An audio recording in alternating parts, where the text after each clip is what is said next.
to another DorkLair collecting video. Today I'm taking a look at the Blokees Champion Class Marvel MCU model kits. Huge thank you to Blokees for sending these over, including me in this promotional campaign. I appreciate that very much. These are my first Blokees figures. Larry from the podcast has, sung the praises of the Transformers Blokees, from the little tiny ones to the more complex ones. And I know Wade Unparalleled Universe recently did a review of one of the Star Wars figures. So I will probably pick up some more of them.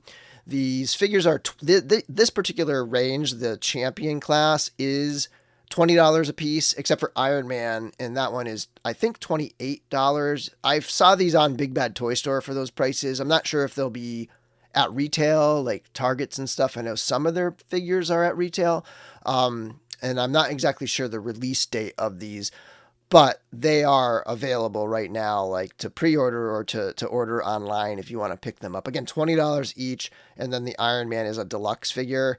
And it's fittingly so. Like, that figure has light up features. It has that super premium looking metallic paint.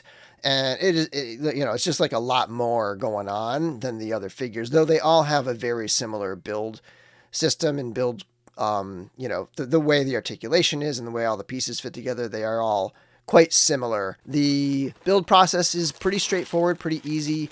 It's similar to, a typical model kit where you pull it out of the box, you have all of the sprues or the racks, and you start cutting the pieces away and following the directions, assembling the pieces. It's cross between Lego and traditional model kit building, because these just snap together very nicely. A lot of the pieces pop on super crisply. There's something very satisfying about this build process, where the things just pop together perfectly and it just all comes together nicely. So I really enjoyed building these. I built 5 figures over the course of 3 days, and I never was like overwhelmed. I never felt like it was too tricky or complex or anything like that. But it was, just enough of a challenge to make it interesting. And it was a fun process, and I would really like to do more of these. Zooming out, here's a look at the proportions of these guys, and these are definitely a stylized kind of look here. They look great. They are fantastic looking, but they're not like a one-to-one representation of their live action counterparts. They have a little bit of a cuter style, a little more animated kind of thing going on here, but I think it works. Like, for a model kit like this, in this off scale, I think having it be this unique stylized look is actually a plus for this line. And they are not really like in scale, right? Like, they're all pretty much exactly the same height. Wolverine isn't necessarily shorter. Thor isn't necessarily taller. They're all just right in the same range there. So you're not really going to get like an accurate scale with these either. And knowing they're all the same height now, we can just focus on Iron Man.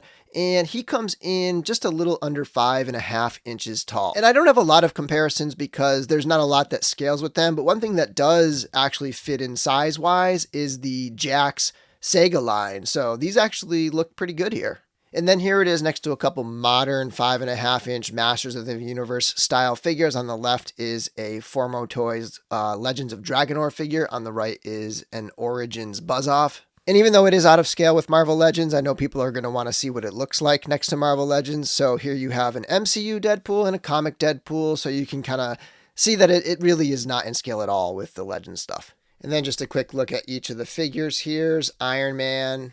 And there he is from behind. I mean, this is a beautiful figure. And again, this one is the deluxe one, the little slightly pricier, I think 20 versus close to 30, maybe $28 or something like that. He does have a light up feature, which is that if you tap him, his thing lights up, and it is lit up right now. It's a little tricky to see, but yeah, you can see it there a little bit. But he does have a light up feature. It's just a weird thing where you have to tap him to turn it on and off. I think it does turn off. I think it times out, because I noticed it turned off at one point. But yeah, so that figure is awesome. That is my favorite one. And when they said, hey, do you want to do some Marvel? I said, yeah, sure, send me the Iron Man. But they ended up sending me all of them. But yeah, this is definitely my favorite one. Probably my second favorite figure is Wolverine. If you look closely, you can see like all the texture on the suit there. It looks really cool. They did a good job on this one. I like this figure a lot. And then next up, here's a look at Thor, which has probably my favorite of all the head sculpts here. I really like this head. Some of the figures come with multiple heads. But yeah, that's a very cool looking figure as well. And then we have Deadpool here. I think the highlight of this one is the weapon storage on the back. I do wish he came with fists though, but he's got a lot of nice colors going on. This pistol and this knife are just molded. They're not removable or anything like that. So he does not come with any guns, but he does have the swords there that he can use. And you can have him wielding those. And he has another knife as well. And then this is definitely an endgame Captain America because he does come with Thor's hammer. Thor doesn't come with Thor's hammer. He comes with the Stormbringer. But yeah, so this one's pretty good. Like in terms of, again, the multicolored pieces and just having, a model kit where you don't have to like paint everything. Like, right, like this is one solid piece in the middle there. You don't have to paint those reds or anything. They're already pre-painted like that. So that's pretty cool. Nice little detail on the arm there. This is probably my third favorite of them. So I think like it goes Iron Man and then Wolverine and then Cap. This is a really cool figure. And they all come with various accessories. Iron Man comes with the most. This piece can swap onto his back. And he's got this energy shield. We can take his hand off and you can peg that in there. He's got the blade from the movie as well. And then he's got some energy effects here for his feet. And then he's got some for his hands, and those attached to a special hand for, having him using those effects. And then Iron Man also comes with a flight stand. It's come with an alternate head, and then he also has a pair of extra shoulders. So if you want to have him without the shoulder armor, you can use these shoulders instead. And of course, a couple extra hands. Thor comes with an alternate head, also a neutral expression. And then he has the axe Stormbringer. And then there's various like effect pieces for lightning. And he's got some that go on his body as well that you can swap on. I will say that these are supposed to swap onto his chest, but the piece on his chest is in there so good that I don't want to try to remove that. I'm afraid I'm going to snap it because it's in there so tightly. And then there's the extra head for Deadpool. It's a slightly different expression. He does have some extra hands and stuff. And then he also has this small knife. Like I said earlier, Captain America comes with his shield and he comes with Mjolnir. And then he does come with a couple like pieces that you could use to attach the shield to his back here. And of course, some extra hands as well. For articulation, they all are very similar. So I'm just going to do the articulation on Captain America.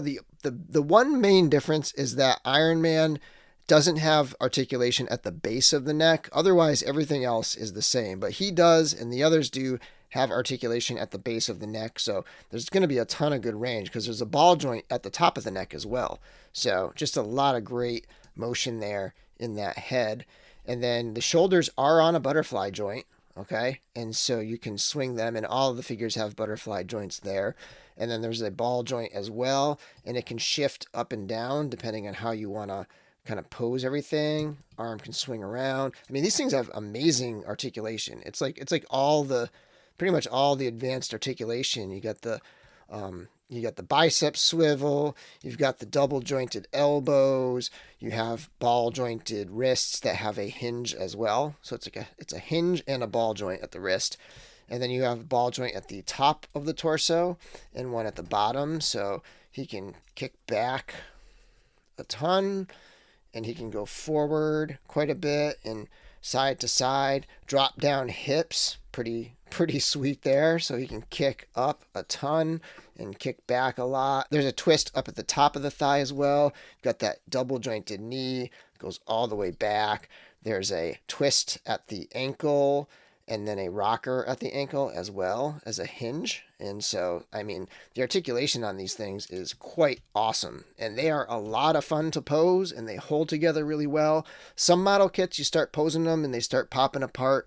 If you go too far with it, an arm will pop off, but I mean, they're in there pretty solidly. So it is fun to pose these up. So if you like posing, I know they're not going to scale with Marvel Legends or anything like that, but if you enjoy posing your figures, these are a lot of fun. Anyway, this is a pretty cool line. It's something totally different than what I usually collect. I mean, I've done a few of the Bandai Star Wars model kits, but I don't do a lot of model kit building. I know Blockies are taking the world by storm. Everybody loves Blockies, and this is sort of the more advanced ones, the bigger ones, the slightly more expensive ones, but still, like for $20 to $25 or whatever, these, I think the value's there. So good stuff. Make sure you go check them out. I put a link in the description below. And thank you again to Blokees for including me in this campaign. And until next time, may the force be with you.